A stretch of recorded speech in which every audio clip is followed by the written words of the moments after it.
Hello, everyone. My name is Gitika Gorthy, and today I am very honored to be interviewing a very special space champion, Mr. Jim Cantrell. Mr. Cantrell is the founder of several entrepreneurial startups, including Vector Launch, StratSpace, and Vintage Exotics Competition Engineering. He was on the founding team of Moon Express, which is a private company attempting to land on the lunar surface, and on the founding team at SpaceX, where he was the first VP of Business Development. Vector developed affordable small launch capabilities aimed at the micro spacecraft market, and StratSpace has a long history in pivotal technical financing and M&A roles in the aerospace industry's most influential and innovative players until it was acquired in 2020. Mr. Cantrell's career also includes assignments at the French Space Agency, the NASA Jet Propulsion Lab, and has resulted in experience in over 46 satellite flight missions. Mr. Cantrell is a world-recognized technical innovator and has received numerous professional awards, and is the author of 20 technical papers, and has pioneered the concepts of software-defined satellites, micro-launch vehicles, and space situational awareness sensors. I'm so excited to be able to talk with Mr. Cantrell on his space journey and truly understand his journey. Welcome, Mr. Cantrell. Thank you so much for taking some time out of your busy schedule to conduct this interview. Thanks for having me. Yeah, before we get into understanding your journey, because I read about your work and was truly, I was like, how did you do this, all of this stuff, and how are you able to get time for it? So before we kind of get into understanding your journey, first, I'd like to know more about your current typical day. What do you currently do and how does it run?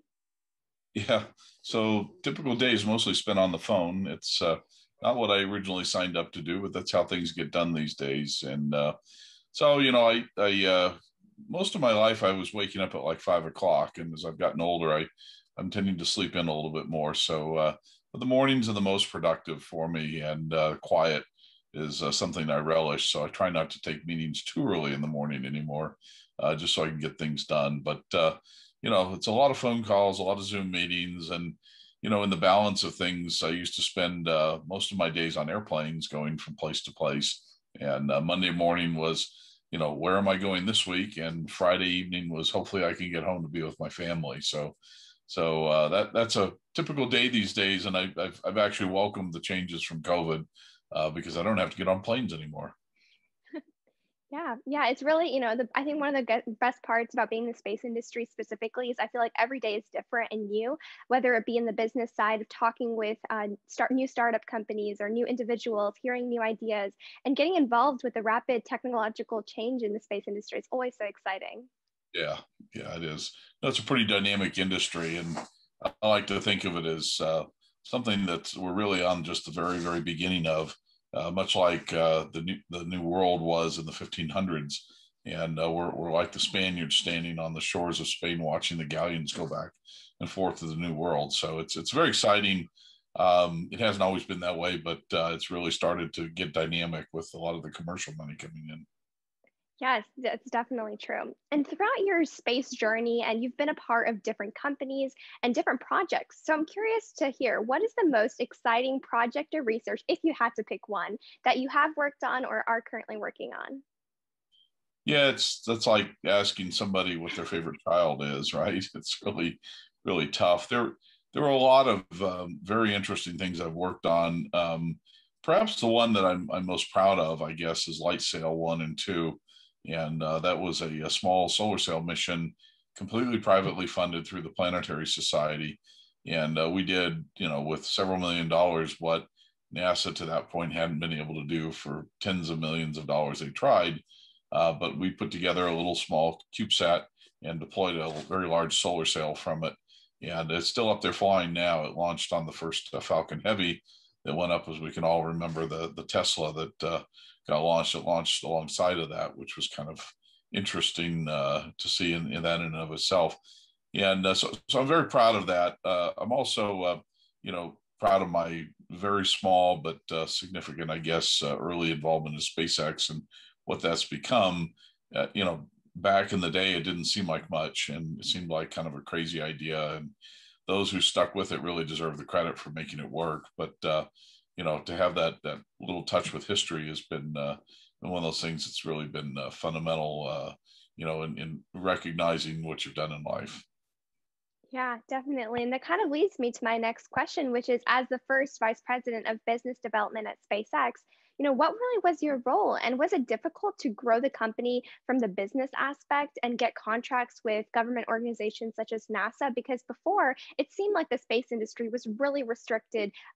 Just government organizations work on space projects, and there was really no private companies. So was it difficult?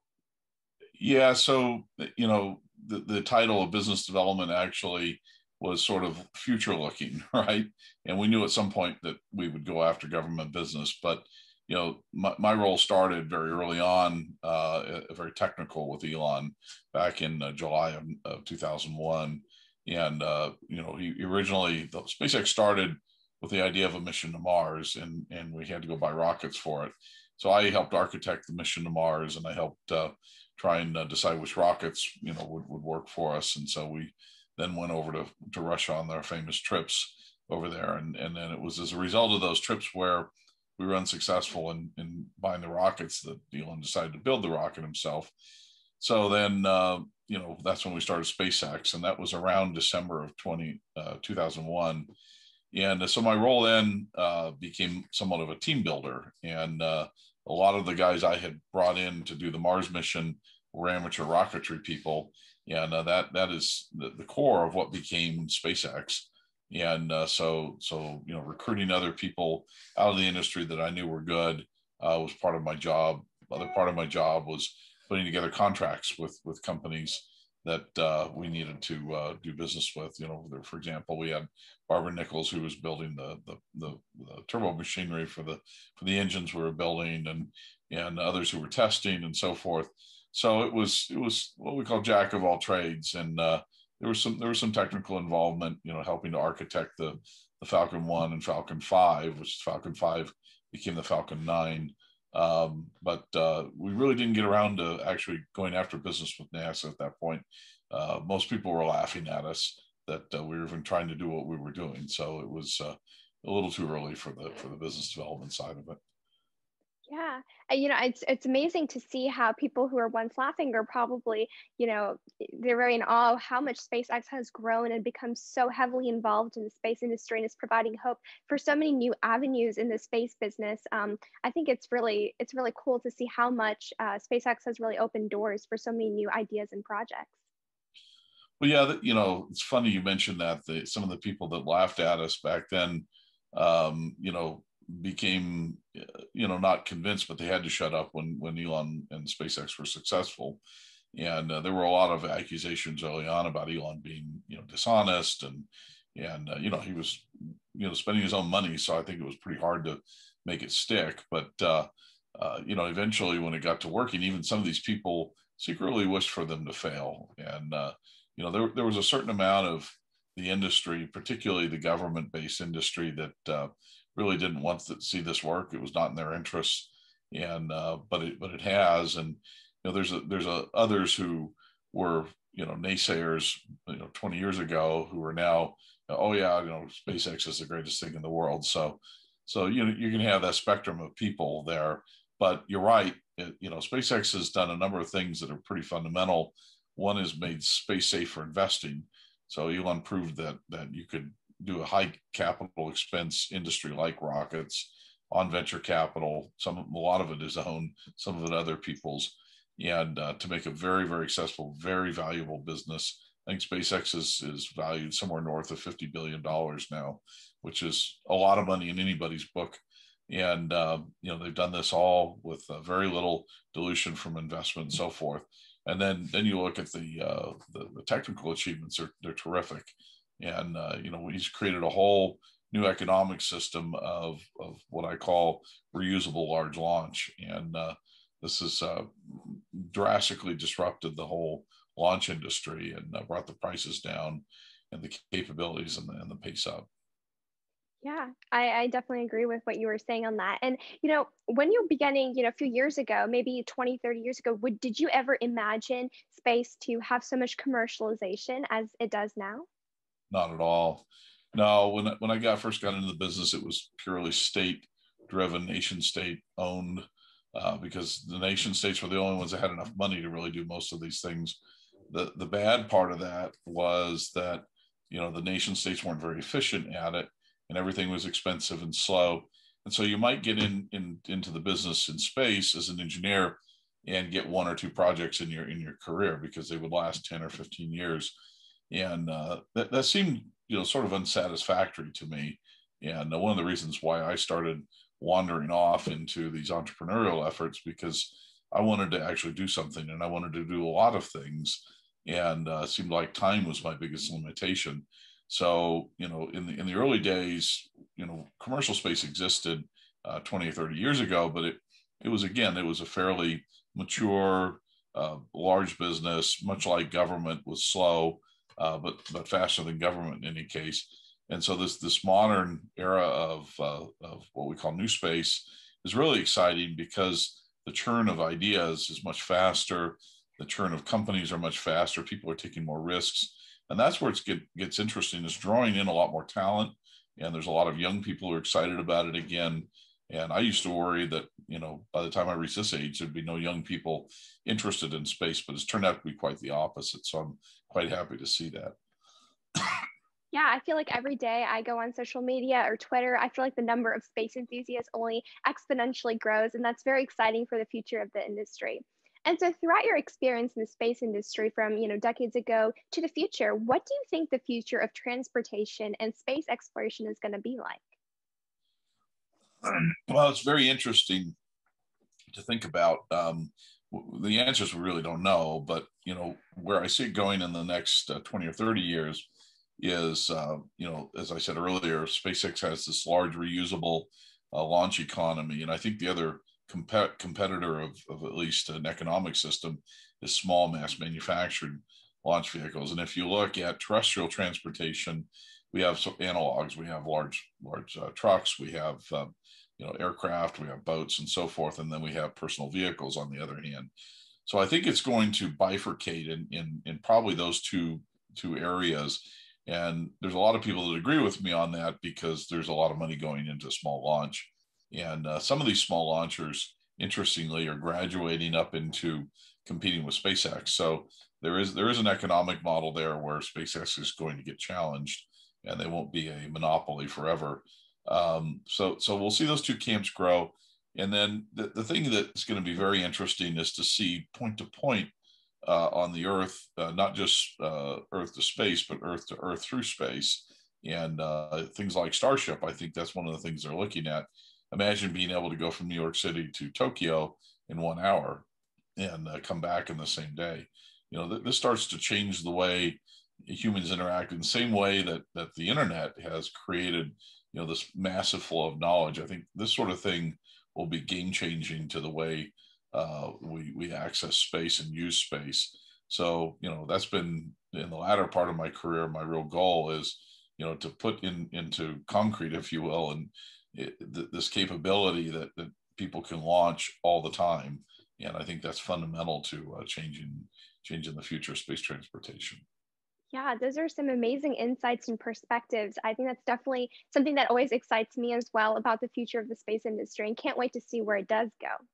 Yeah. And so, yeah. And so, apart from just the space research, I also noticed you are very into auto racing. And even you mentioned how you believe that racing has everything that life has to offer in a short 45-minute format, which I think, when I think about it, that's exactly true. So I'm curious, how did you get into racing?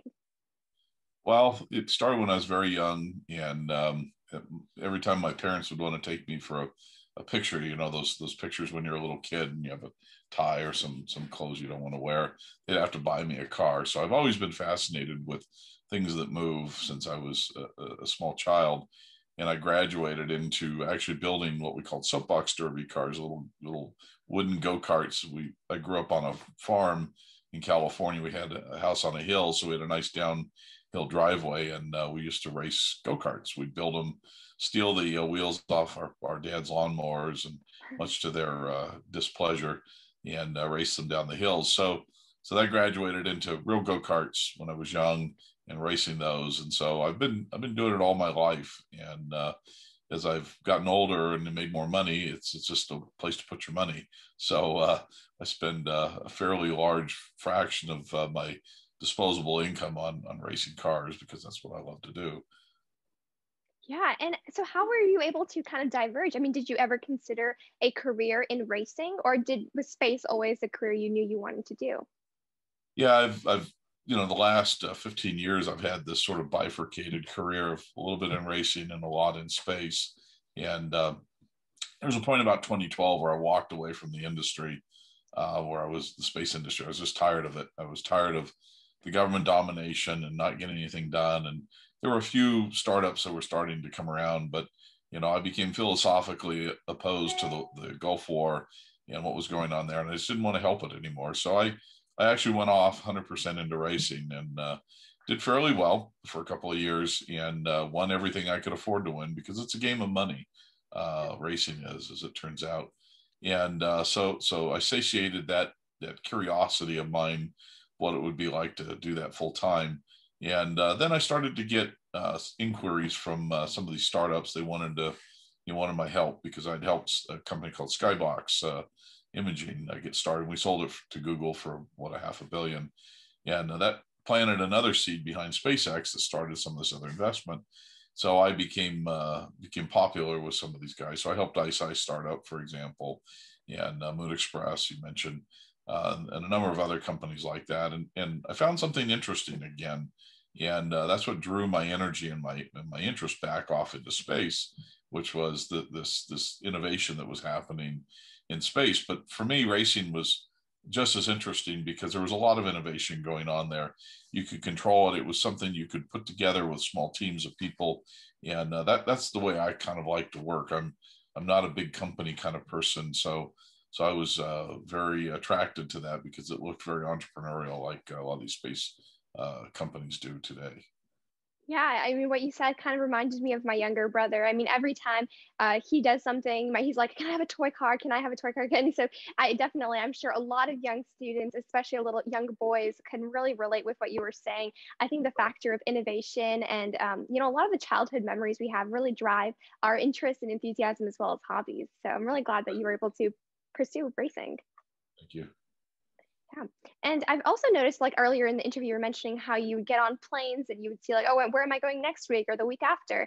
And so you worked in many countries, such as like Europe, Russia, and the US, of course, allowing you to gain a transatlantic perspective of space exploration history, the future technology, space development, and space policy debates. So could you share some cool facts or concepts that you learned while working in various countries that you did not know earlier that maybe changed your thinking of the space industry? Yeah, you mentioned one of my first jobs was for the French Space Agency, and it was 1989. I landed in Toulouse, France, with my then wife and very young daughter, who's now 32 years old. And I spoke no French, and I understood little of the culture, and it was kind of like being dropped in the middle of a. Well, it must have been what my ancestors felt like coming to the new world, right? That's how I felt. And eventually I learned the language and started learning how the French looked at things. And one thing I discovered was each culture has a really different way of developing, the same thing. And it was very interesting for me to find out that the French had different ways of developing space systems than I had seen at NASA and JPL, and different ways of almost thinking about it. I began to wonder if language didn't inform the way we think, because the language is structured differently and the thinking was obviously very different. And I found that even more true with the Russians. So this was a joint Soviet mission to Mars. And so we started working with the Russians. They had a completely different way of doing spacecraft development. So an example, in the United States, we would build a prototype of a satellite, and we would do the testing on it, vibrate it, and make sure it was worthy of flight, and then we'd put that same prototype on the launch vehicle. The Russians would never do that. They would build a prototype and they would test it, and they would really beat it up and test it really hard. Then they would go build the flight model, and they would never touch it. They would never test it at all. And so their processes for building the flight model were very, very important, because if you change the process from the prototype to the flight model, you might have something that failed. As we found out, the Russian satellites were far less reliable than ours, I think in part because of the development philosophy. And their rockets were better, which was interesting.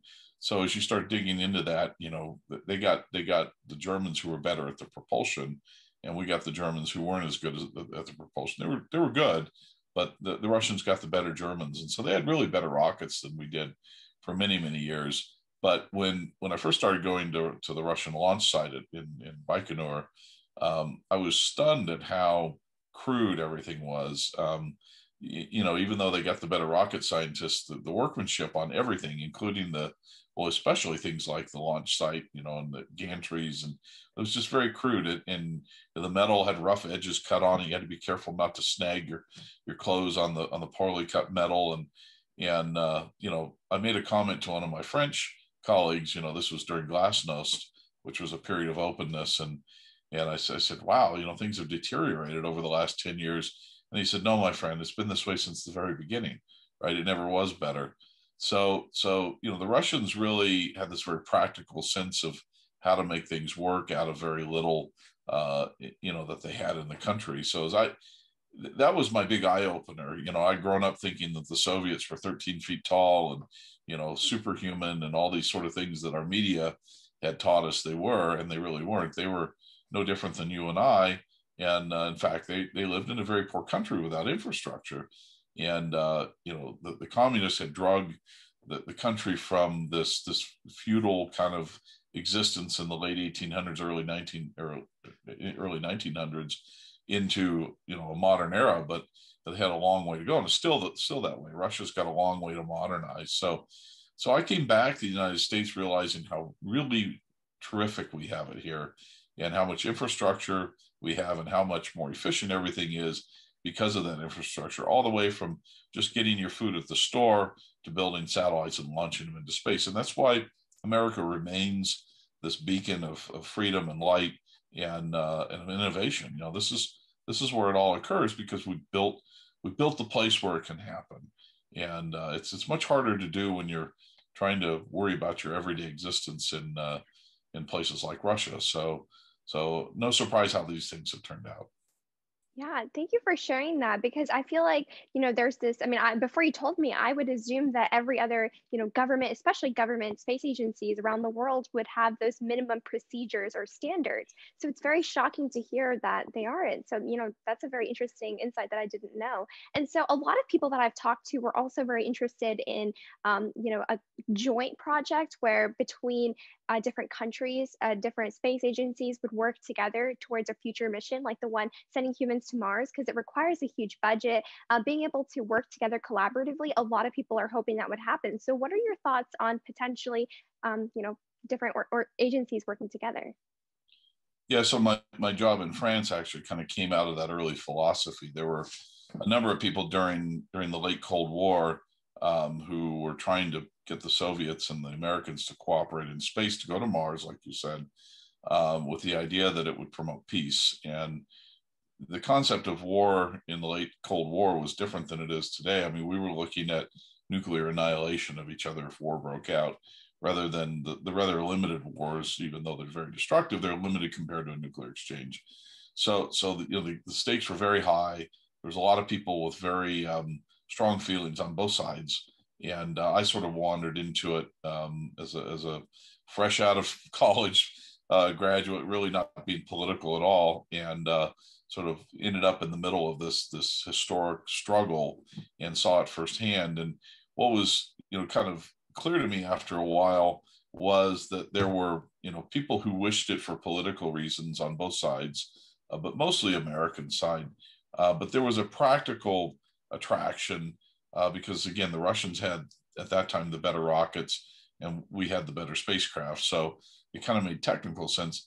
Today, that's not the case, right? I think our rockets are far better than Russia's. In many ways, we've learned from them what we could learn during the post-Cold War.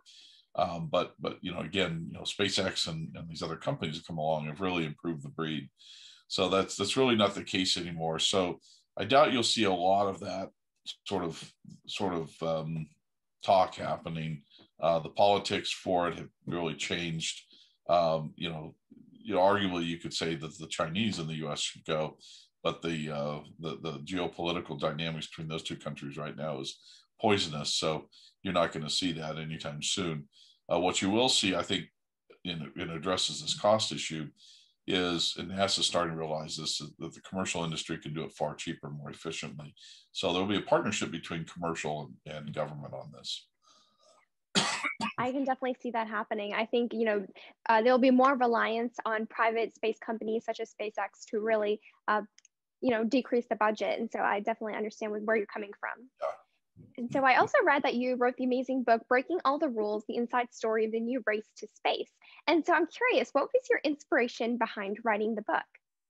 So it's not complete yet, but it's I've got a publisher, and they keep pushing me to finish it, and I keep getting busy on other things. So, but yeah, my inspiration was actually to tell the story of how New Space came about, because a lot of people don't really understand the real story behind it. And it was these misfit people that are really surrounding the story of getting the Soviets and the U.S. together. My friend Lou Friedman and Carl Sagan, who was a famous astronomer, and these were the people who, from the outside, got tired of inaction of the U.S. Space Agency and doing things we all thought they should do, mainly going to Mars, by the way. And so they started working with other agencies to at least do something. After the space shuttle exploded in 1986, there was a period of 3 or 4 years where nothing flew, and that was particularly depressing. And a lot of people who started to look to do other things, and this is where New Space really was born. There wasn't money that investors would put into this, but there was money that private citizens would put into it, and that they would fund these efforts. For example, my efforts in France were partly funded by Planetary Society members. So this was, people like your mother and your father and your sister all sending in $20, and enough of them sent it in that this was a private citizen effort to participate in an international mission to Mars. And that's why I could go over and do what I did in France. And they also, the French Space Agency, made a big part of it as well. So that whole story then, these individuals and people that gathered around these early things became the pioneers that really disrupted the space program. And so they're the ones that, all signed up when Elon Musk called me, and I did my phone calls. These were all the same people. And this is what formed the core of SpaceX. And the story continued, and people who wanted to disrupt the industry came in through the commercial side of things. And so the story I wanted to tell was not of my life, but more as to how this all came about, using my life as a vehicle for the story. And so I start with, because a lot of people ask, they want to know, well, where did you start? And I started with very humble beginnings on a chicken ranch in California, and was a very poor family, and first one in my entire family to have a college degree. So I think that's inspiring to kids who look, and particularly from other countries like India. I get a lot of students from India and people that find this story inspiring. So I just wanted to tell it, and for what it's worth, it seems to be interesting to people.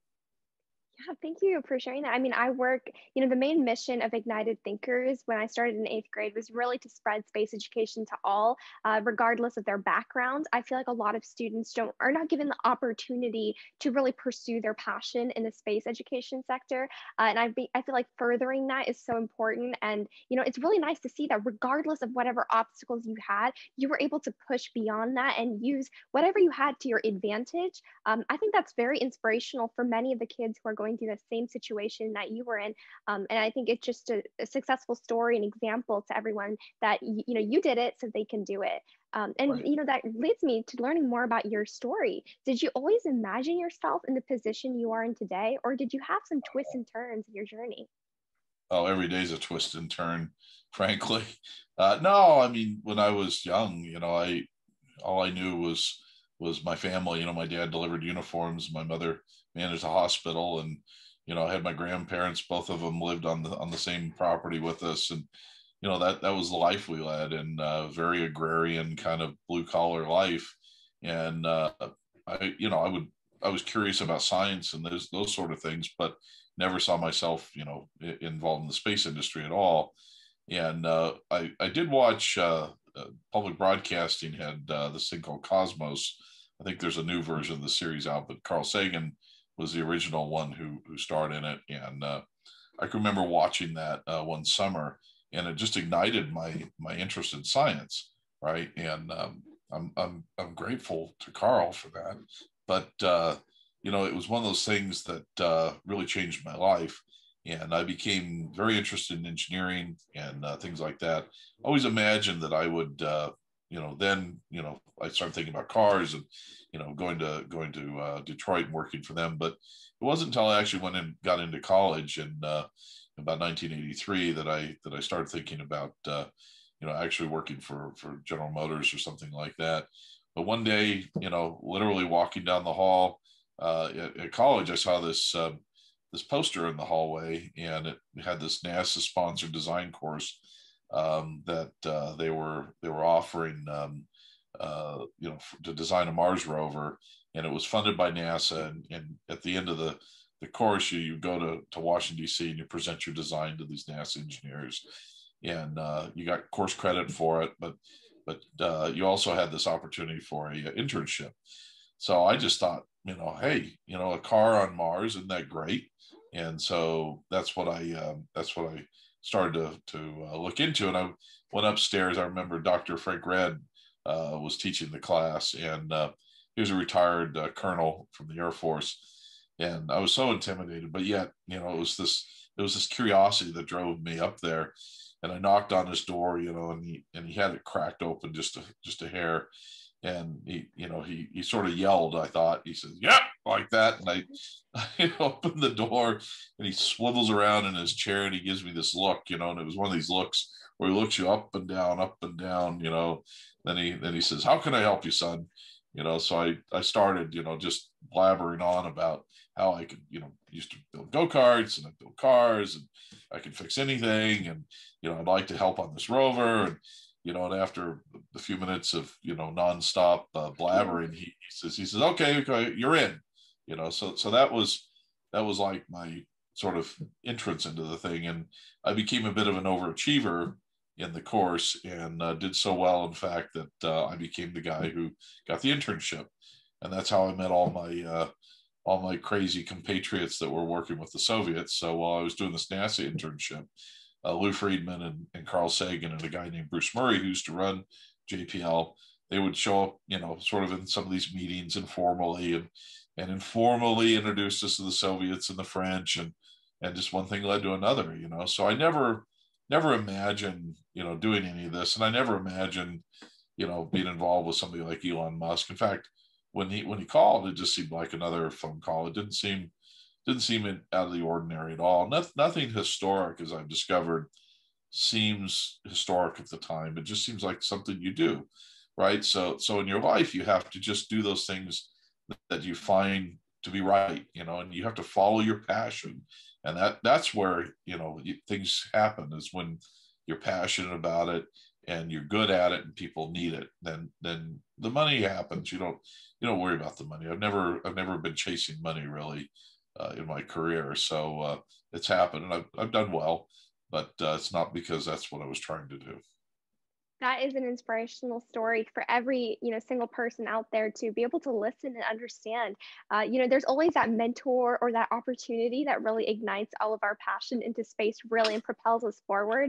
In middle school, I had a tech ed teacher who got me really into space and rocketry. And so, without him, I probably would have been in a different path. So I can completely understand when you're saying how there's that one mentor teacher who really, or opportunity that really pulls you forward. And so, when I started IgnitedThinkers, my main goal was to provide that mentor or that Mr. Anderson who was in my life to every kid out there. So, I definitely understand where you're coming from and was glad that you're able to get those opportunities and everything really worked out.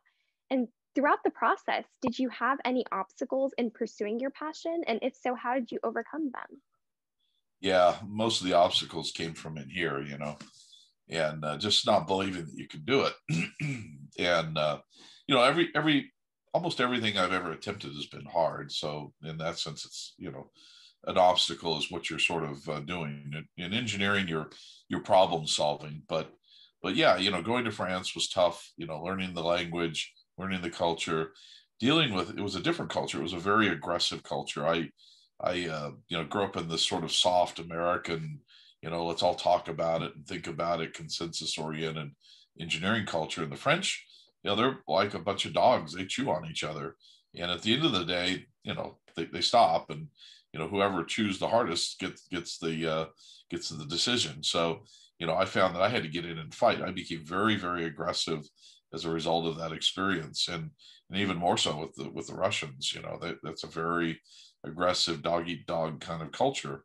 So you transform that experience. Then it served me well to getting into the commercial side of things, where the finance guys are not pushovers either. So there's a part of the American culture that's far from this sort of what I describe as soft engineering culture in the United States, where really, again, you gotta fight tough. So that prepared me well for a lot of struggles later in life. And I've had a lot of successes in the startups, but I've had some failures. And I've made bad decisions, and I paid for them. And the only thing you can do is pick yourself up, dust yourself off, and get back. It's kind of like racing. When I was racing go-karts, I would break the go-kart all the time, and I had to learn how to fix it. And same is true with your career. When you have a career fault, and you just got to pick yourself up. And there's a quote I like. Talks about this by Garth Stein, Art of Racing in the Rain. He talks about when you run off the course and spin, you're still in the race, right? You got to get yourself back in the race. Okay, you're a few laps down maybe, but you're still in the race, and you got to go. So that's why I say most of your obstacles come from here.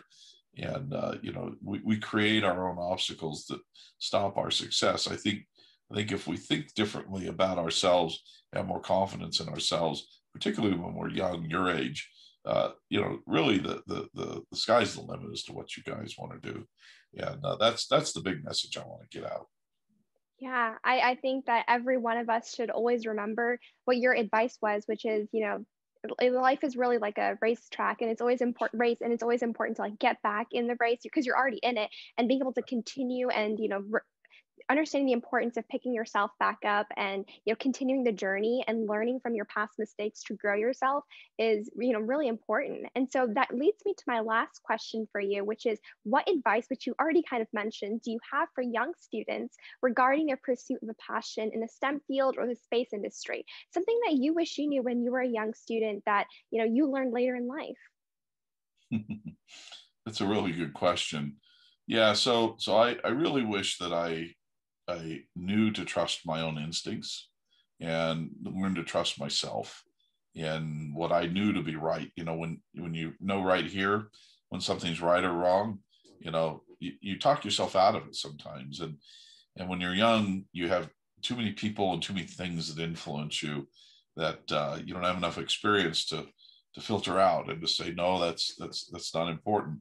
And what we have both as instinct as human beings, plus what we're taught hopefully by our parents and by good teachers, gives us this good instinct that we know right here, this is right and wrong, and to follow that. And I don't mean necessarily morally what's right and wrong, that's important as well, but what's the right decision, what's the wrong decision, what's good for me. And the other thing I think along that same line is to realize that what's good for you is actually okay.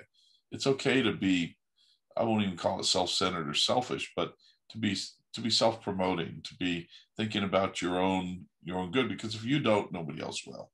And great things come from that, because once we realize that, then we can create value in this world, and you're creating good. So you're not only creating better conditions for yourself, but you're actually creating better conditions for the rest of humanity, which is in a lot of people's minds. Yeah, believing in yourself, believing in your actions, and believing in your work and trusting your instinct, I think is something that we all tend to step back on and, overthink because of a small little voice behind our head. But being able to really trust our instinct is so important. And thank you so much, Mr. Cantrell, for taking some time to share your story with us, because I'm sure a lot of students out there can relate with what you were saying, and sharing your insights into the space industry based off of your experiences. I truly appreciate your time, and I had a great time talking with you. Thank you.